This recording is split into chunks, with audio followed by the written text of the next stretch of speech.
Assalamualaikum warahmatullahi wabarakatuh. Waalaikumsalam warahmatullahi wabarakatuh. Ustadz, saya mau bertanya, saya baru saja mengenal kajian sunnah ini dan saya belum tahu banyak tentang Islam. Jadi saya mohon kiranya Ustadz meyakinkan saya bahwa kajian ini adalah kajian yang benar. Karena banyak orang-orang yang mengklaim sesat terhadap kelompok Islam yang ada saat ini. Assalamualaikum warahmatullahi wabarakatuh. Bagaimana kita melihat suatu kelompok itu sesat dan menyimpang, Ustadz? Terima kasih jazakallahu khair atas pertanyaannya. Pertanyaan yang bermanfaat. Bismillahirrohmanirrohim. Assalamualaikum warahmatullahi wabarakatuh. Tentunya bagi kita yang awam dan fakir terhadap ilmu agama, pasti akan bingung, mana di antara pemuka agama, atau ustadz atau kiai atau ulama, yang layak dan patut untuk diikuti pengajiannya. Karena sebagaimana yang kita tahu dan kita lihat selama ini, banyak kaum muslimin yang berkelompok-kelompok, dan masing-masing kelompok tentunya mengklaim ajarannya lah yang paling benar, bahkan sampai pada saling menyesatkan satu sama lain. Oleh sebab itu teman-teman sekalian, di sini di samping kita berdoa kepada Allah untuk agar diberi petunjuk, kita juga bisa dengarkan jawaban dan pencerahan dari Ustadz Nuzul Sikri.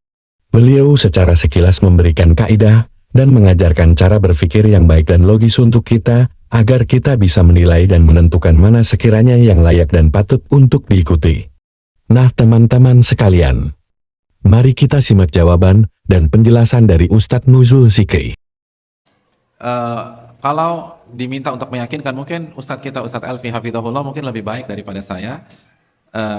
Hanya saja karena ini ditujukan kepada saya dan saya harap juga ditanyakan kembali ke kajian beliau, Hafidhahullah.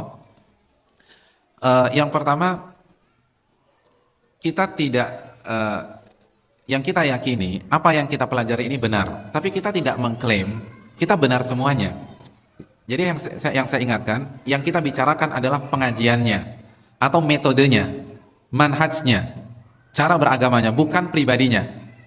Artinya pribadi saya dan kita semua itu tidak maksum, pasti jatuh ke dalam kesalahan. Dan bisa jadi suatu ketika kita jatuh ke dalam kesalahan fatal. Oleh karena itu, firqatun najiyah atau pengajian yang benar, yang pertama, pengajian tersebut memiliki referensi yang jelas, ada rujukannya, dan rujukannya adalah Al-Quranul Karim dan hadis-hadis Nabi SAW yang sahihah. Setiap ilmu atau materi yang disampaikan itu ada dalilnya, bisa dicek di surat apa, ayat berapa, bisa dicek di hadis riwayat siapa, lalu bisa dicek kevaliditannya. Jadi Al-Quran dan hadis. Dan apabila berbicara hadis, hadisnya harus sahih, hadisnya valid, jangan hadis yang lemah atau palsu.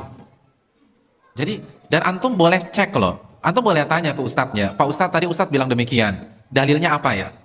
Dan Ustadz itu nggak akan marah, karena itu berpikir kritis. Dan beliau akan kasih tahu, ini surat ini ayat sekian, hadisnya bisa dicek di Bukhari, bisa dicek di Sunan Abu Dawud, bisa dicek di Musnad Imam Ahmad dan sebagainya. Jadi pengajian itu harus ilmiah, ada referensi, ada rujukan. Jadi bisa dicek, bukan perenungan dari pemateri. Ada di kitab apa, penjelasannya di mana dan seterusnya. Yang kedua, Al-Quran dan hadis itu dipahami dengan pemahaman yang benar, pemahaman Rasulullah dan para sahabat, bukan pemahaman ustadz tertentu, atau si pemateri, atau kiai, atau buya dan seterusnya, tanpa mengurangi rasa hormat kita. Tapi ayat dan hadis itu harus kita pahami dengan pemahaman Nabi dan para sahabat. Dan ini nasihat para ulama kok, bukan nasihat kita. Syekh Abdul Qadir Jailani, pernah dengar nama itu?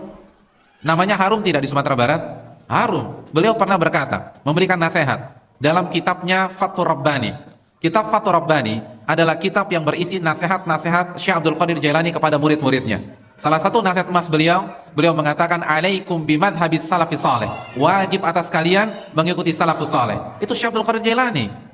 Itu Syekh Abdul Qadir Jailani mengatakan demikian. Kalian harus mengikuti jalannya salafus saleh. Siapa salafus saleh? Para sahabat.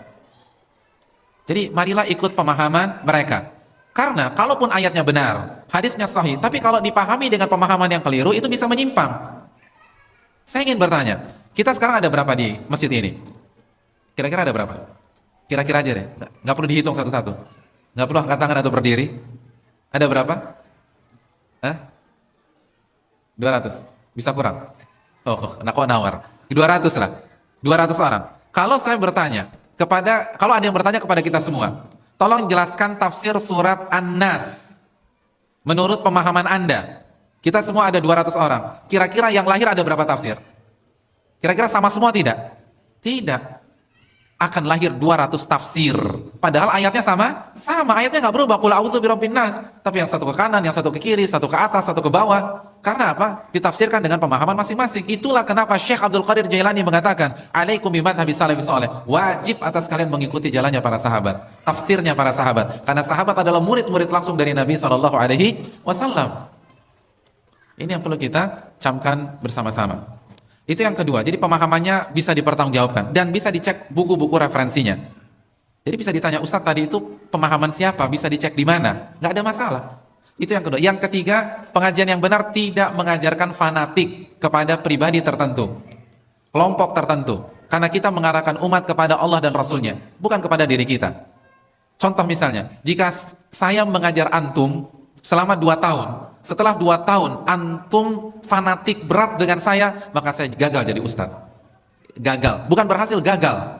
Kenapa? Karena ustadz yang baik atau pengajian yang baik harus mengarahkan umat kepada Rasulullah dan kepada Allah dan Rasulnya sallallahu alaihi wasallam, bukan kepada dirinya. Makanya Ibnu Muflih pernah mengatakan, la yanbaghi li alim an yahmilan nas ala madhhabihi. Enggak pantas seorang ulama menggiring manusia kepada pendapat pribadinya. Karena yang harus kita lakukan adalah arahkan umat kepada Allah dan Rasulnya, bukan kepada kita. Maka tidak ada fanatisme. Oleh karena itu, pengajian yang benar, jika suatu ketika ada kekeliruan, maka mereka dengan senang hati mengakui kekeliruannya dan meninggalkan kekeliruannya tersebut. Nggak ngotot, nggak maksa, nggak nyerang balik. Kenapa? Karena tujuannya mencari kebenaran, bukan pribadi, bukan kelompok, bukan sekte. Kita cari kebenaran di sini, bukan mengagungkan diri kita masing-masing. Oleh karena itu, kalau kita salah, sampaikan kesalahan kita apa dan kita rujuk kepada kebenaran tersebut. Abdullah bin Abbas pernah salah, dan salahnya fatal lagi. Membolehkan riba fadl. Riba dihalalkan. Saya ingin tanya, kalau ada ustadz menghalalkan riba, besok antum mau duduk di kajiannya dia lagi nggak? Nggak mau, ini orang sesat Pak Ustadz. Abdullah bin Abbas pernah salah dengan kesalahan seperti itu. Lalu dinasihati oleh siapa? Abu Sa'id Al-Khudri radhiyallahu ta'ala an. Dijelaskan dalil-dalil tentang haramnya riba fadl. Apa yang terjadi? Ibnu Abbas mengatakan, jazakallahu ya Aba Sa'idil jannah. Wahai Abu Sa'id, semoga Allah memberikan kamu surga. Qad dzakartani amran kuntu nasitu. Engkau telah mengingatkan diriku sesuatu yang sebelumnya aku nggak tahu. Atau mungkin aku tahu tapi aku lupa. Abdul bin Abbas, padahal yang mengkoreksi orang yang di bawah beliau dari sisi ilmu, tafsir misalnya. Nggak maksa, nggak ngotot, nggak marah-marah. Karena yang dicari adalah kebenaran. Begitu juga pengajian yang baik, yang benar, itu ketika, yang namanya juga manusia. Kalau Ibnu Abbas bisa salah, nggak mungkin ustadz benar semua. Kullu bani Adam khata', setiap anak Adam pasti melakukan kesalahan. Imam Abu Hanifah beberapa kali salah, bahkan banyak salah. Ibnu Hazm banyak melakukan kesalahan. Bahkan dalam masalah asma wa sifat, keyakinan Ibnu Hazm itu lebih mirip Mu'tazilah daripada Ahlussunnah. Jadi kalau ulama-ulama seperti bisa salah, nggak mungkin ustadz-ustadz kita atau guru-guru kita tidak akan salah. Pasti akan salah. Justru, dan itu wajar. Dan itu bukan berarti kita rendahkan beliau, karena itu adalah sebuah kewajaran dan kepastian. Justru yang aneh, kalau kita punya ustadz 15 tahun nggak pernah salah, itu justru aneh. Itu ragukan kemanusiaannya. Manusia apa enggak? Karena kalau masih manusia pasti salah. Dan itu wajar, biasa. Orang salah itu biasa. Dan kita nggak akan ngotot. Kalau memang bisa dibuktikan kita salah, kita akan rujuk dari kesalahan. Jadi enak gitu, nggak ada beban. Pengajian yang benar tuh nggak ada beban. Kalau salah, Masya Allah saya salah. Jazakumullah khair atas masukannya, kita akan rujuk. Begitu. Abu Hasan Asy'ari rujuk dari Mu'tazilah. Dan beliau tanggalkan bajunya sebagai simbol beliau rujuk dari Mu'tazilah. Itu baru yang benar. Lalu setelah itu beliau meyakini keyakinan yang diyakini oleh Imam Ahmad bin Hanbal sebagaimana dalam kitab beliau Al-Ibanah. Jadi pengajian yang benar simpel, tidak menggiring jamaah, tidak mendoktrin sepihak jamaah, hanya bicara qala Allah, qala Rasul dengan pemahaman yang benar. Dan kalau ternyata ada kegelinciran karena kita sama-sama manusia, kita dengan senang hati menanggalkan kesalahan tersebut dan kita tidak mendidik umat fanatik kepada pengajian kita. Imam Syafi'i mengatakan idza khalafa qawli qala Rasul fadribu biqawli ardal haid. Apabila pendapatku bertentangan dengan sunnah Nabi, maka buanglah pendapatku ke tembok. Imam Ahmad mengatakan la tuqalliduni, janganlah kalian taklid buta kepada diriku. Jadi kita tidak mengajak fanatik kepada diri kita. Fanatiklah kepada Nabi SAW, itu saja. Dan ingin tahu sekte yang sebaliknya, ya balikkan kriteria tersebut, tidak pakai dalil. Kalau ada hadisnya ternyata hadisnya nggak valid atau pemahamannya tidak sesuai dengan pemahaman Rasulullah dan para sahabat, pemahamannya pemahaman pribadi, fanatik ke kelompok tertentu, ke individu tertentu, tidak mau menerima kebenaran dan seterusnya. Dan juga jangan lupa kelompok yang benar menjunjung tinggi akhlak yang mulia, dan ini juga penting. Wallahu ta'ala bishawab. Nah teman-teman sekalian, semoga apa yang disampaikan oleh Ustadz Muhammad Nuzul Zikri barusan sedikit banyaknya dapat memahamkan kita yang awam ini untuk bisa melihat, memilih, dan mengikuti mana saja ajaran atau pengajian yang benar dan patut untuk diikuti. Semoga dapat diambil pelajaran dan bisa bermanfaat. Wassalamualaikum warahmatullahi wabarakatuh.